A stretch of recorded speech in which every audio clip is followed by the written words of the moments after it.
Hello students, so we have completed 3 laws out of 5 gas laws. So now this is the fourth one, which is called Avogadro's law. And again there will be two properties constant and will be relation between any two other properties. And here in this law, the volume of a gas is directly proportional to number of moles, or we can say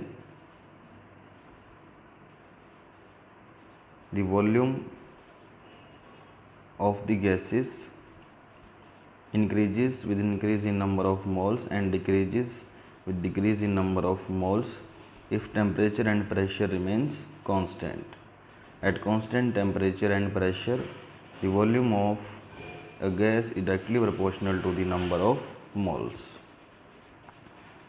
And in this way we can say that at STP standard temperature and pressure, जिसमें temperature है 0 degree Celsius और pressure है 1 bar, तो volume जो है 1 मोल किसी भी gas की, any gas, is 22.7 litres. And earlier STP was 0 degree Celsius and 1 atmosphere.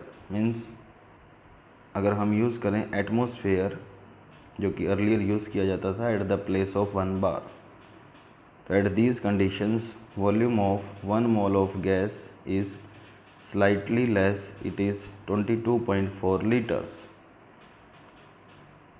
Because bar is slightly less pressure than atmosphere.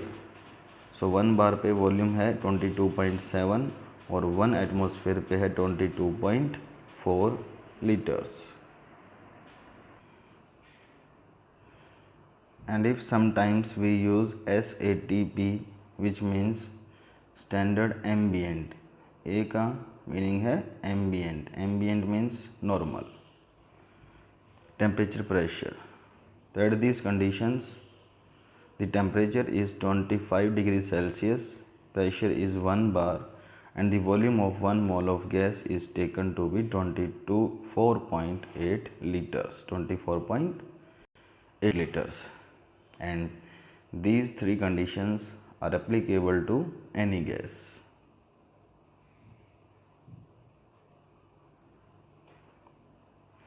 So now comes the combined equation, which is called ideal gas equation. Means the equation which gives simultaneous relation between pressure, temperature, volume and number of moles. इस equation में nothing will be constant and it is called the combined gas law of above given laws. That is, according to Boyle's law, volume is inversely proportional to temperature,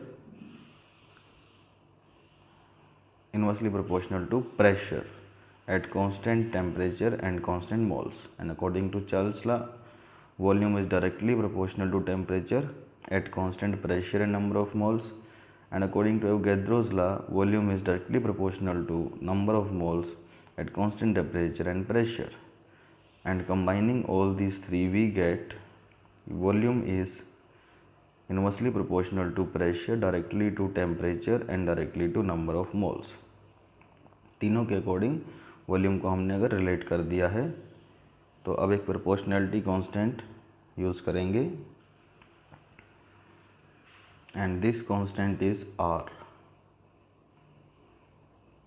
So the equation becomes, P को यहाँ ले जाएंगे, PV is equal to nRT, जिसमें R है एक constant जिसको कहा जाता है गैस कांस्टेंट, और यूनिट और वैल्यू जो है R की वो डिपेंड करेंगी unit of pressure, number of moles, temperature.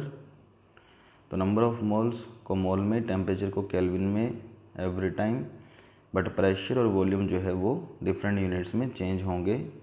तो अकॉर्डिंगली आर भी चेंज हो जाएगा. अगर SI सिस्टम में हमने मोल्स को मोल में, टेम्परेचर को केल्विन में, प्रेशर को पास्कल में और वॉल्यूम को मीटर क्यूब में लिया, तो आर होता है 8.314 जूल्स पर केल्विन पर मोल. CGS सिस्टम में अगर हम बात करें तो ओनली प्रेशर हमने CGS में लिया, डाइन्स पर centimetre square, volume centimetre cube में, और मोल और टेम्परेचर को SI सिस्टम में। तो R होता है 8.314 इंटू 10⁻⁷ अर्ग्स पर केल्विन पर mole. And there are some other systems also.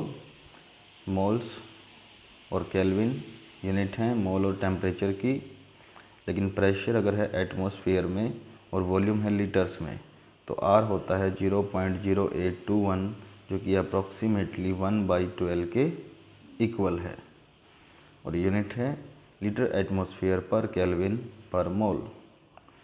And if pressure is slightly less than atmosphere, that is bar, and volume है वही लीटर्स और मोल्स मोल में, टेम्परेचर केल्विन में, तो R होता है 0.083।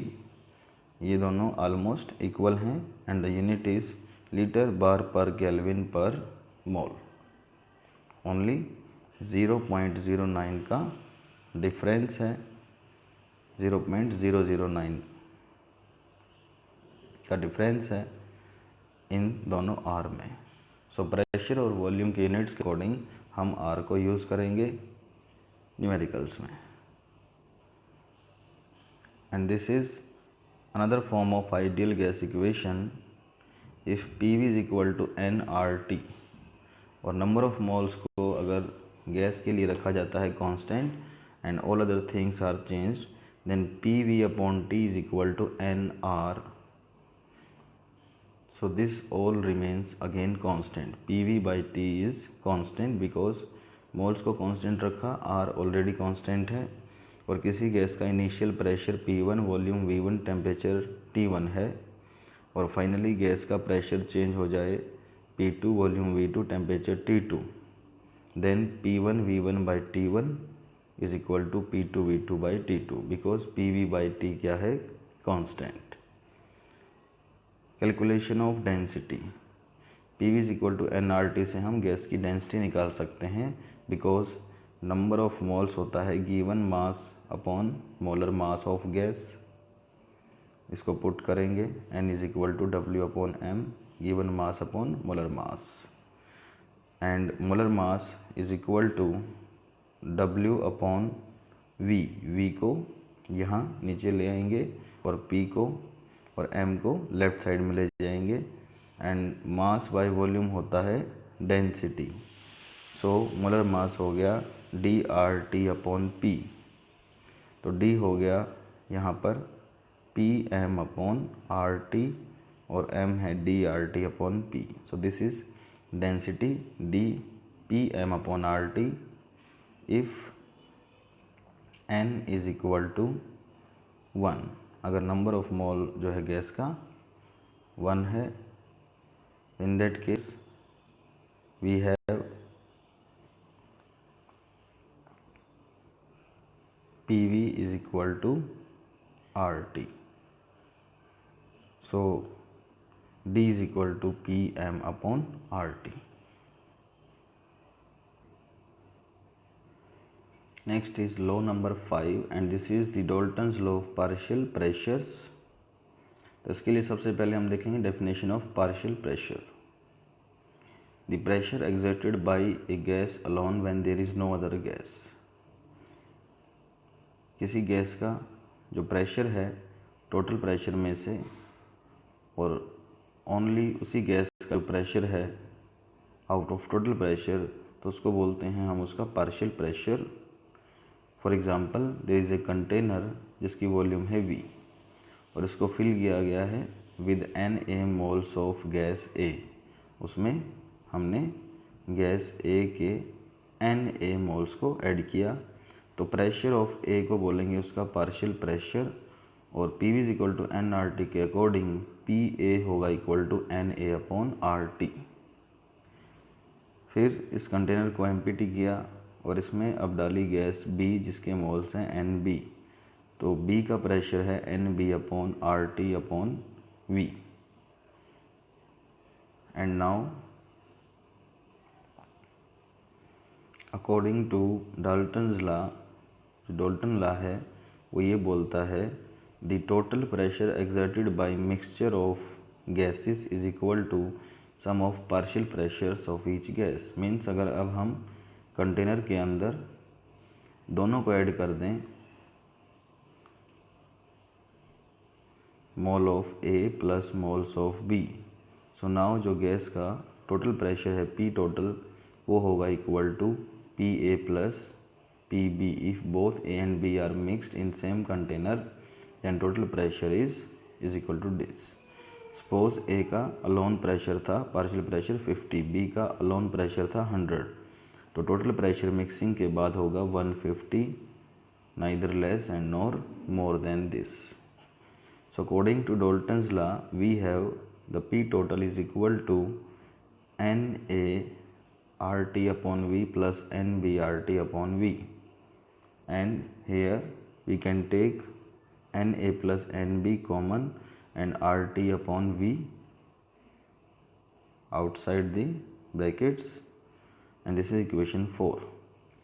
And now if we divide equation 1 by equation 4, equation 1 थी हमारी P A is equal to N A R T upon we.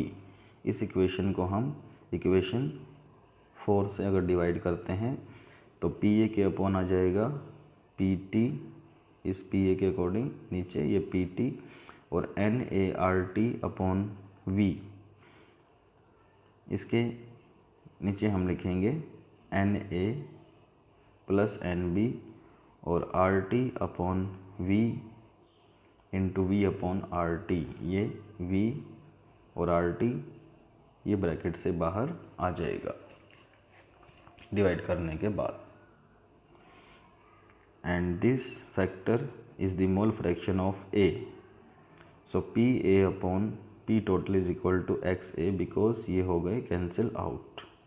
So P A is equal to X A into P total, और इसी तरह से हम अगर equation 2 को divide करेंगे 4 से तो हमें मिलेगा P B is equal to X B into P total.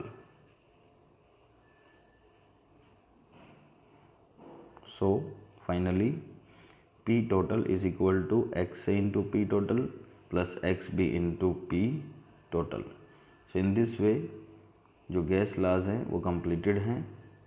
And next comes KMT, which is the kinetic molecular theory of gases। तो इन सभी लॉज के रीजन्स को एक्सप्लेन करने के लिए गैसेस के लिए एक थ्योरी दी गई है